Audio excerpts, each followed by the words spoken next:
Q M کی منت، کبھی کاف لیگ کی منت، کبھی نون لیگ کی منت، کبھی مولانا صاحب کی منت. ہماری قائد شہید ہو گئی، لیکن اس کے باوجود ہمیں مینڈیٹ وہ دیا گیا کہ ہم کھلے سے اپنی گورنمنٹ جو ہے وہ اپنی مرضی سے نہ کر سکیں. اور اس مشکل صورتحال میں 1.5 سال تک اس 18ویں ترمیم پہ جو ہے بات چیت اور کنسنسس کرنے کے بعد کچھ چارٹر آف ڈیموکریسی کی شقوں کو اس میں شامل کیا گیا اور 18ویں ترمیم کی گئی. پھر اس کے بعد ہمارے دوستوں نے 19ویں ترمیم میں گلے پہ تلوار رکھ کے ان ساری چیزوں کو پھر خراب کیا. اور اس 19ویں ترمیم کے بعد جو ججز آئے ان کے فیصلے، مجھے یہ کہنے میں کوئی عار نہیں کہ آج بھی باعث شرمندگی ہیں کہ انہوں نے یہی سمجھا کہ ان کے منہ سے جو نکلے گا وہی آئین اور قانون ہوگا، اور ان کے فیصلوں کی وجہ سے بہت ساری خرابیاں پیدا ہوئیں. اور اور اس 19ویں ترمیم کی وجہ سے بہت سارے ہمارے وہ وکلاء کے جو بڑے اپنے کام کے ماہر تھے، بڑے وہ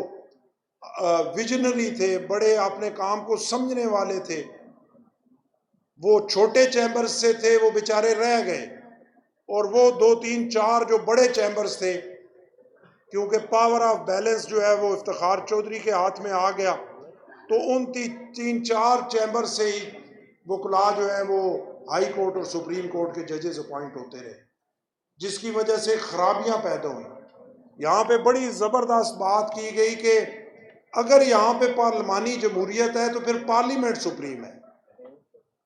یہ فیصلہ ہو جانا چاہیے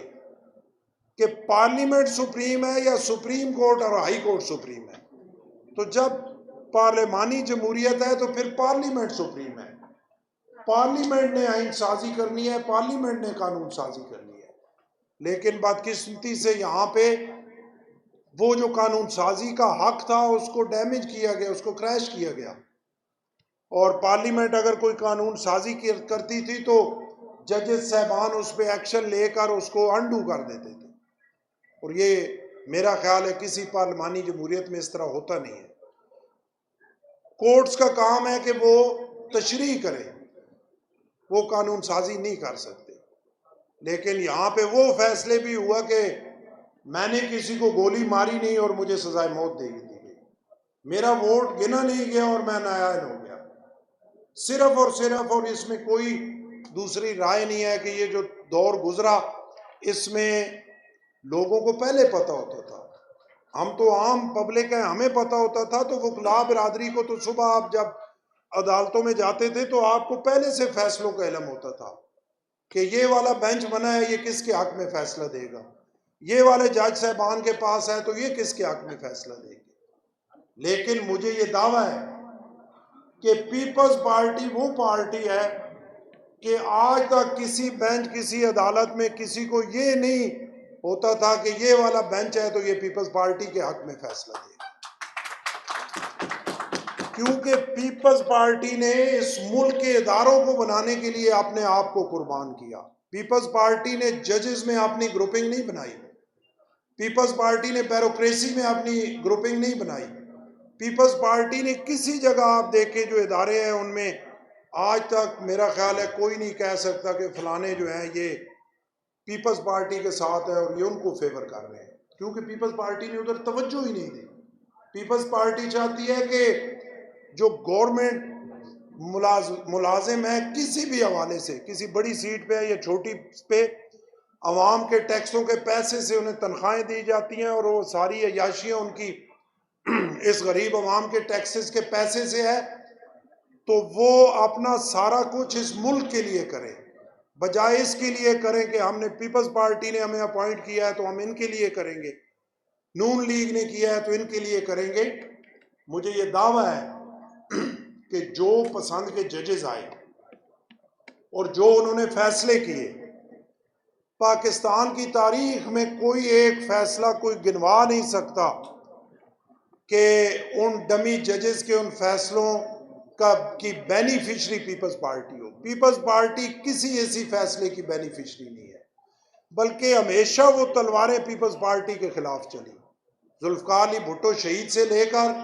محترمہ بے نظیر بھٹو صاحبہ، شہید صاحبہ تک، آصف علی زرداری اور بلاول بھٹو صاحب تک، ہمیشہ وہ تلوار ہمارے گلے پہ ہی چلی، لیکن اس کے باوجود وہ تمام مشکلات برداشت کرنے کے باوجود ہم نے اداروں کو مضبوط کیا، اور اس 26ویں آئینی ترمیم میں میرے قائد جناب بلاول بھٹو جو شہیدوں کے وارث ہیں، شہید بے نظیر بھٹو کے بیٹے ہیں، شہید ذوالفقار علی بھٹو کے نواسے ہیں، جن کی رگوں میں وہ لیڈرشپ کا خون ہے اور اس دودھ کی تاثیر ہے، انہوں نے اپنے لیڈر ہونے کا ثبوت دیا اور ایک ایسا کنسنسس بلڈ کیا کہ تقریباً تمام پارلیمنٹ نے اس ترمیم کو پاس کرنے میں جو ہے وہ اپنا کردار ادا کیا، اور پی ٹی آئی جو ہے وہ بھی اس میں شامل تھی، وہ اس پہ ایگری تھے ان ترامیم میں، لیکن جب وہ جیل میں گئے اپنے قائد سے ملنے تو انہوں نے انہیں کہا کہ اگر آپ جو ہے وہ حکومت کے ساتھ اچھی باتوں میں بھی بیٹھو گے تو پھر میں تو جیل میں ہی رہوں گا، میں کیسے باہر آؤں گا، اس لیے بات اچھی ہو یا بری ہو تم نے دوسری سائڈ پہ کھڑا ہونا ہے اور روزانہ کی بنیاد پہ جو ہے ایجیٹیشن کرنا ہے، رولر اپر ڈالنا ہے اور اپنا پریشر بلڈ کرنا ہے تاکہ میں باہر آ سکوں۔ لیکن اس 26ویں آئینی ترمیم پہ ہمارے قائد جناب بلاول بھٹو زرداری صاحب کی محنت کی وجہ سے پوری قوم ایک پیج پہ آئی،